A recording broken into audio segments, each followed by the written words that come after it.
السلام علیکم ورحمۃ اللہ وبرکاتہ۔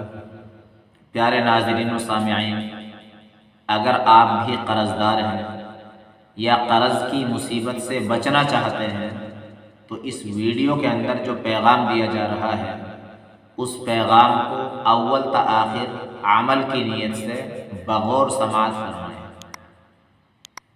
پیارے ناظرین، جو انسان قرض دار ہوتا ہے وہ ایک بے چینی کی زندگی گزار رہا ہوتا ہے۔ اسی لیے اللہ کے رسول صلی اللہ علیہ وسلم نے قرض سے پناہ مانگنے کے لیے دعا ہم کو بتلائی ہے کہ یوں دعا کیا کرو، وَأَعُوذُ بِكَ مِنْ غَلَبَةِ الدَّيْنِ، اے اللہ قرض کے بوجھ سے میں تیری پناہ چاہتا ہوں۔ اس دعا کو بھی کرتے رہنا چاہیے، لیکن یہ دنیا کا نظام ہے پیارے، یہاں کسی کو دینا بھی پڑتا ہے، کسی سے لینا بھی پڑتا ہے، حالات انسان کے عدلتے بدلتے رہتے ہیں۔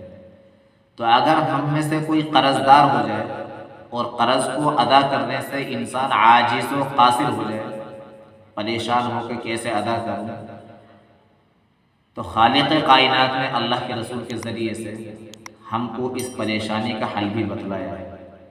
ایک اللہ کے رسول نے اس موقع کے لیے دعا بتلائی ہے کہ اگر انسان اس دعا کا اہتمام کرے گا تو اللہ تعالیٰ اس کے قرض کو ادا کرا دے گا۔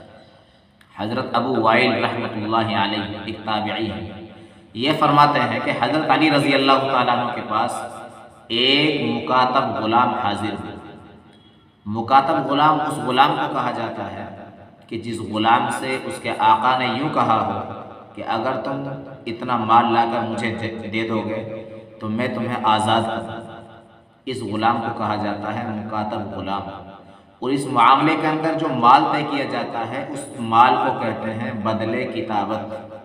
تو یہ غلام حضرت علی کے پاس آئے اور کہنے لگے، میں بدلے کتابت کو دینے سے عاجز ہوں، آپ میری کچھ مدد فرمائیے۔ حضرت علی رضی اللہ تعالیٰ عنہ نے کہا، کیا میں تم کو وہی کلمات نہ سکھلا دوں جو کلمات رسول اللہ صلی اللہ علیہ وسلم نے ہم کو سکھلائے ہیں؟ اور حضرت علی رضی اللہ تعالیٰ عنہ نے آگے ارشاد فرمایا، لو کان علیک مثل جبل سیر دینا اداہ اللہ عنک، اگر تیرے اوپر سیر پہاڑ کے برابر بھی قرض ہوگا تو اللہ تعالیٰ اس کو ادا کرا دیں گے۔ سیر پہاڑ ایک بہت بڑا پہاڑ تھا جو یمن کے اندر تھا، تو حضرت علی اسی کے بارے میں فرما رہے ہیں کہ اگر اتنا قرض بھی تیرے ذمہ ہوگا تو اور اس دعا کو اگر پڑھ لے گا تو اللہ تعالیٰ تیرے قرض کو ادا کرا دیں گے۔ پھر حضرت علی نے یوں کہا، یوں کہہ دیا کرو، اللہم اکفنی بحلالک عن حرامک واغننی بفضلک عمن سواک۔ اس دعا کا ترجمہ یہ ہے، اے اللہ جتنی حرام اشیاء ہیں ان سے مجھے بچا دے اور میرے لیے حلال اشیاء کو کافی فرما دے، حلال اشیاء کو میرے لیے کافی فرما دے، اور اپنے علاوہ تمام مخلوق سے مجھے بے نیاز کر دے۔ وغننی بفضلک عمن سواک، اپنے سوا سے مجھے بے نیاز کر دے۔